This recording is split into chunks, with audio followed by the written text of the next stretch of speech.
Rapaziada, uma notícia que a gente precisa repercutir aqui sobre o Brasil tá pagando a indenização para um camarada que, talvez você se lembre, se você tiver mais ou menos a minha idade, que foi o sequestrador do Washington Oliveto. Você não precisa ter a minha idade, se você for publicitário do marketing, certamente você sabe quem é o camarada e sabe, inclusive, desse fato. Até já faleceu, acho. Até já faleceu, inclusive. Mas o ponto aqui não é, assim, já não fosse um escárnio suficiente, isso que você vai ouvir agora, o Miquel vai contar aqui pra você quem era esse cara e qual foi a influência dele no PCC. E aí você vai descobrir que o Brasil vai indenizar esse camarada. Esse cara vai ser indenizado. Miquel, conta pra gente aí por que um dos caras que foi chave na existência do que a gente conhece hoje pelo PCC vai ser indenizado pelo Estado. Porque se você conseguir responder essa pergunta em casa, e eu te garanto, ninguém vai conseguir responder isso, a gente vai entender o problema do Brasil. Mas vamos lá, Miquel, conta pra rapaziada, que notícia é essa? Maurício Hernandes Norambuena. Esse cara era um ex-militante do Partido Comunista do Chile, também da FRMP, uma outra organização terrorista lá do Chile. E ele foi preso lá no Chile primeiro, em 1996, condenado à prisão perpétua. Só que ele acabou fugindo em uma fuga de helicóptero. Um helicóptero passou sobre o presídio, ele conseguiu pular dentro de um cesto e foi retirado de lá. Depois de sair de lá, ele passou por Cuba, Venezuela, Colômbia, Bolívia, vários outros países. Em Cuba ele chegou a ter um treinamento específico ali da área militar para fazer a sua revolução socialista. Acabou tendo um desentendimento com Fidel e aí ele acaba vindo parar no Brasil. Em 2001, ele sequestra o publicitário Washington Oliveto e pede 10 milhões de reais de resgate à época, o que já é muito dinheiro hoje, naquela época era muito mais. Ele pediu esse resgate, ficou com o sequestrado ali quase um mês e acabou preso. Preso no Brasil, ele conhece uma pessoa assim que o nome não é muito familiar para ninguém hoje. Um tal de Marcola, que era líder de um tal de PCC. E esse Noruemba, ele é apontado pelo Ministério Público como o cara que orientou ao Marcola sobre como o PCC deveria se estruturar em células, dividindo suas tarefas com base naquilo que ele aprendeu durante a sua presença nessas organizações terroristas de esquerda. E daí surgem as chamadas sintonias, que são os grupos que orientam a atuação do PCC. Por conta disso, ele acaba ficando isolado numa solitária por 5 anos durante a sua prisão. Essa solitária foi justamente porque ele estava tendo uma influência muito grande entre os presos, inclusive também um plano de fuga que foi interceptado pela Secretaria de Segurança de São Paulo, identificou que era um plano de 100 milhões que tinha o objetivo de resgatar Marcola, Fernandinho Beiramar e o próprio Noruemba também. Era um plano de 100 milhões envolvendo helicópteros, carros blindados. Chegou a se fechar um aeroporto no estado de São Paulo, justamente porque o aeroporto ficava perto do presídio e o plano era resgatar esses caras e tirar eles do país através do aeroporto. E até o aeroporto Presidente Bernardes foi fechado nesse período por conta da periculosidade desses 3 caras, Fernandinho Beiramar, Noruemba e Marcola. E o Noruemba, ele orientou o PCC, inclusive, nas ações para lutar contra o Estado. E entre essas ações, ele dizia que o PCC deveria começar a assaltar bancos, atacar o sistema financeiro, não só necessariamente para arrecadar recursos, mas sim para colocar em xeque aquilo que é a estrutura de qualquer país, o seu sistema financeiro. E esses ataques não deveriam ser somente roubos, mas literalmente verdadeiros ataques terroristas. E dentre as orientações passadas, era que esses ataques ocorressem após o expediente bancário, justamente para, ao causar o transtorno no sistema financeiro, não causar um transtorno tão direto à população, ou aos servidores, aos funcionários que estivessem ali no banco, justamente para que as suas ações tivessem um caos contra o Estado, mas que a população não necessariamente se voltasse contra o PCC. Por essas técnicas, por essas instruções, ele acabou ficando isolado 5 anos. O Chile, como ele estava condenado à prisão perpétua lá por 2 homicídios, inclusive um dos homicídios sendo contra um senador, além, fora de várias outras tentativas de homicídio, carros-bomba, assaltos a banco, coisas do tipo que ele cometeu no Chile. Ele, com essa prisão perpétua lá, o Chile pediu a extradição dele, já que ele estava foragido há alguns anos, pediu a extradição dele ao Brasil. Em 2004, o STF julgou que não poderia devolvê-lo para o Chile, porque o Chile ia deixar o cara em prisão perpétua. E o Brasil só aceita pena de até 30 anos. Então, se o Chile não modificasse a sua lei ou a pena aplicada ao Noruemba, Norambuena, estou errando o nome do cara, ao Norambuena, o Brasil não poderia devolvê-lo, porque isso não faz parte do Brasil. Botar o cara na prisão perpétua, que feio. Aqui ele só sequestrou o cara e deixou ele refém por 1 mês. E daí que aí ele cometeu homicídio? Não pode devolver, porque o Brasil não aceita pena perpétua. E aí ele fica aqui no Brasil até 2019, quando surge um novo acordo durante o governo Bolsonaro e esse Norambuena é extraditado para lá. E aí, por conta desse cenário todo e os 5 anos que ele passou, ele entrou com uma ação representada, inclusive, por quem? Pela Defensoria Pública da União. Ou seja, o Brasil processou o Brasil na Corte Internacional de Direitos Humanos, Interamericana. É uma corte que envolve aí os países da América Latina e também Estados Unidos, Canadá e América Central, para defender os direitos humanos. E aí, a Defensoria Pública da União processou o Brasil lá fora para que o Brasil indenizasse esse camarada.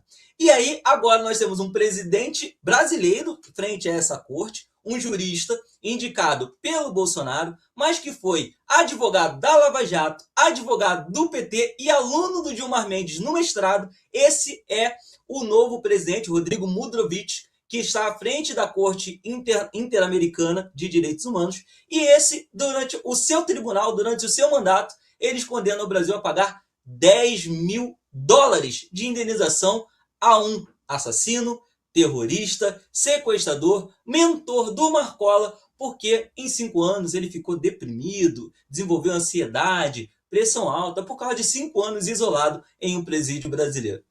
É isso, senhores. Eu tentei resumir aqui, a história é muito longa, mas assim, nada demais, né? Deixa pra lá, nem vale a pena comentar isso. Rapaz, você vê o mentor do Marcola e... Cara, isso é parte do nosso programa. Copo Túlio. Vamos lá. Puro suco do esgoto brasileiro. Alguém aí do outro lado da tela está surpreso com isso? Eu estou surpreso com uma coisa apenas. $10 mil? Isso aí é 53, 54 mil reais pelo câmbio de hoje. Que merreca, né? Ele merecia muito mais. Agora, só uma questão que eu fiquei curioso aqui. Pelo que eu entendi, alguém do Brasil entrou numa corte internacional para processar o próprio Brasil porque o Bolsonaro mandou o cara para o país de origem dele, aonde ele cometeu o crime, aonde ele foi processado e aonde ele foi condenado provavelmente à prisão perpétua. Eu vou dar só 2 chances para os senhores tentarem adivinhar. Eu não sei, mas, pelo amor de Deus, daqui a pouco o Miquel pode retornar e nos dizer. Quem será que entrou com essa ação lá? Certamente algum partido de esquerda ou algum parlamentar de esquerda. Eu mudo meu nome aqui para Mariquinha se não for isso. Copo Túlio, partiu da própria Defensoria Pública da União aqui, e que aí eu tô contigo que provavelmente foi estimulada, né? Porque... Pelo amor de Deus, né? Não faz sentido. Defensoria tem limite, né, irmão? Então, assim, mas se você tem um partido que acha que isso é um absurdo, vai lá e provoca. Fala, por favor, entra com esse negócio E pelo que o Miquel nos relatou aí brilhantemente, parabéns ao Miquel, professor de História Miquel. É o que eu já falei aqui 1 milhão de vezes, estou repetitivo. Quem criou a Falange Vermelha foram os caras presos lá na Ilha Grande, todo mundo já sabe essa história. E agora, isso aí para minha surpresa, eu não sabia disso, parece que o PCC foi praticamente criado por esse malandro aí, que tá no Chile agora, em prisão perpétua. Ou seja, parabéns. O cara aprendeu em Cuba com Fidel Castro, que é o melhor amigo de quem? Era o melhor amigo de quem? Hein? Era o melhor amigo de quem? Os senhores sabem. Então tá mais do que provado que todo esse povo aí vermelho é responsável por um monte de desgraça no mundo inteiro. E aí a gente vê uns comentários repercutindo, né, Túlio? Por exemplo, ainda cobrimos o custo da defesa, disse aqui a dita corte, ou Cortez. E o Brasil já era, botou assim, eu também só fiquei surpreso com o valor. Ou seja... Tá vendo? É isso. Batata, um comentáriozinho rápido aí. Eu acho que eu fiz a única cadeira numa faculdade que dá vontade de comer o diploma todo dia, sabe? Eu me formei em Direito e tu descobriu que aquilo tudo não vale porcaria nenhuma, sabe? Que aquela Constituição, a Carta Magna, aquele papo de princípio e tal, aquilo, cara... A minha vontade era entrar dentro da sala de constitucional, que eu fiquei estudando aquela porcaria demais, e dar um bandão, sabe? Dar um soco no olho do professor e falar assim, seu animal, você não sabe de nada? Nada! Você tem que estar num jornal do Globo News para tu descobrir o que é direito. Parceiro. Aqui, o princípio da inércia do judiciário, ele não existe. O princípio da inércia, o princípio da especialidade e outros princípios qualquer, ele não existe aqui, nada. O princípio da isonomia, o princípio da razoabilidade, da proporcionalidade. Não tem nada que é razoável, nada que é proporcional, nada. Aqui é a música do Roberto Carlos. Tudo que é legal, é imoral, engorda. Como é que é?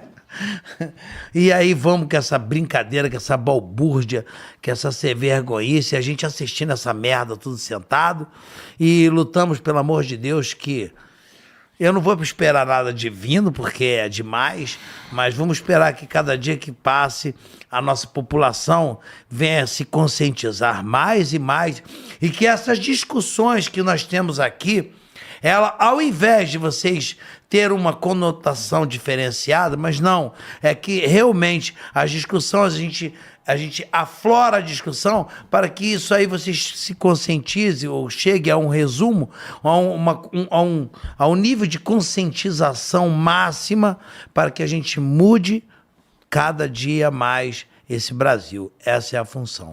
E experimenta, Batata, dizer que alguém da Defensoria Pública sugerir, criar uma hipótese, pedir para investigar se alguém da Defensoria Pública não está ligado ao PCC. Porque, afinal de contas, cara, a gente está falando de um cara... Supostamente. Supostamente nesse caso, mas a gente está falando de um cara que é mais responsável pelo PCC ser como é do que o próprio Marcola, do que os próprios cabeças do início do PCC. E aí, porra, o Brasil se mete pra falar, não, o que fizeram com esse cara é um absurdo. Pô, como que não vai continuar crescendo facção no Brasil desse jeito? Captura, o Captura quer fazer um comentário final e eu vou deixar aqui você fazer, porque a gente vai terminar hoje muito rápido, porque já tá começando o podcast com o Glauber. Nem precisa sair da live, tá, gente? Que você vai ser automaticamente direcionado pra live que tá começando lá em Brasília. Então você já engata aí e já fica aí com o Glauber até 11 horas, meia-noite, sei lá, até que horas vai o podcast de hoje. Só quero finalizar aqui com um comentário que eu li no chat aqui, da Eliane Mata 2843. Achei sensacional, genial. Triste, mas genial. Vem aí as eleições. Hora de escolher democraticamente quem vai te roubar.